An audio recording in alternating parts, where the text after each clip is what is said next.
भारत के प्रधानमंत्री नरेंद्र मोदी के जन्म दिवस के अवसर पर अखिल भारतीय अखाड़ा परिषद और मां मनसा देवी मंदिर ट्रस्ट के अध्यक्ष श्री महंत रविंद्र पुरी महाराज की ओर से मां मनसा देवी मंदिर में विशेष पूजा अर्चना की गई और श्रद्धालुओं को लड्डुओं का प्रसाद वितरण किया गया। साधु संतों ने मां मनसा देवी से प्रधानमंत्री की दीर्घायु की कामना की।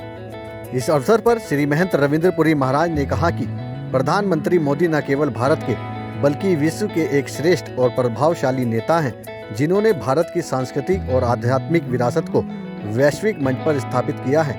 उन्होंने कहा कि प्रधानमंत्री नरेंद्र मोदी के नेतृत्व में भारत ने न केवल विकास के लिए नए कीर्तिमान स्थापित किए, बल्कि सनातन संस्कृति और आस्था स्थलों को पुनरुद्धार की दिशा में भी अद्वितीय कार्य किए हैं।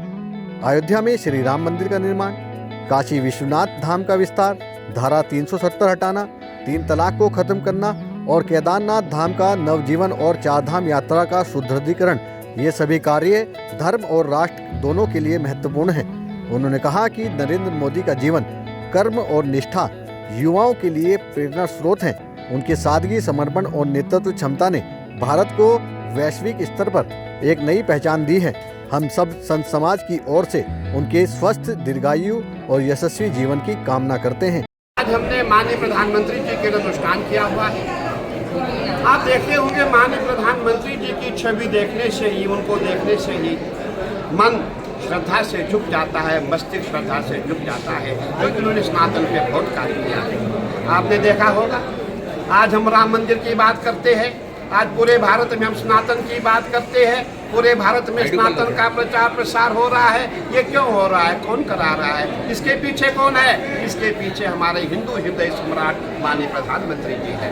मुझे याद है जब हम राम मंदिर में गए थे, वहाँ जितने भी हम सनातनी थे, जितने संत महात्मा थे, सभी रोने लग गए।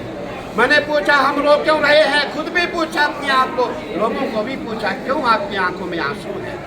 लोगों ने जवाब दिया, काश ऐसे प्रधानमंत्री आज से 70 साल पहले भारत में होते तो हमारा राम मंदिर कब का बन चुका होता। इसीलिए पूरे जितने भारत के वासी हैं, सभी माननीय प्रधानमंत्री जी से प्रेम करते, आस्था रखते, चाहे वो हिंदू हो, मुस्लिम हो, सिख हो, ईसाई हो, सभी माननीय प्रधानमंत्री जी को प्रेम करते, चाहते। आपने देखा होगा, आपने दफा 370 देखा होगा, उसको हटाने के लिए अथक प्रयास माननीय प्रधानमंत्री जी का रहा। आपने देखा होगा 3 तलाक का इशू था, जो मेरी मुस्लिम माताएं बहनें थी, सब ने मुझे कहा कि महाराज जी हम प्रधानमंत्री जी के बहुत ऋणी हैं, उन्होंने हमें नया जीवन दिया। नहीं, हमारे पति आते थे, हमें तलाक तलाक तलाक बोल करके हमें छोड़ देते थे, लेकिन हमारे माननीय प्रधानमंत्री जी ने हमें नया जीवन दिया है। मैं यही कहना चाहूँगा, जितने भी हम हिंदू, मुस्लिम, सिख, ईसाई, सभी की आस्था माननीय प्रधानमंत्री जी पे है। और आज हम यही माँ मनसा देवी भक्ति से यही प्रार्थना करते हैं कि माननीय प्रधानमंत्री जी की आयु लंबी हो और अपने पद पे बने रहे, यही हमारी कामना है।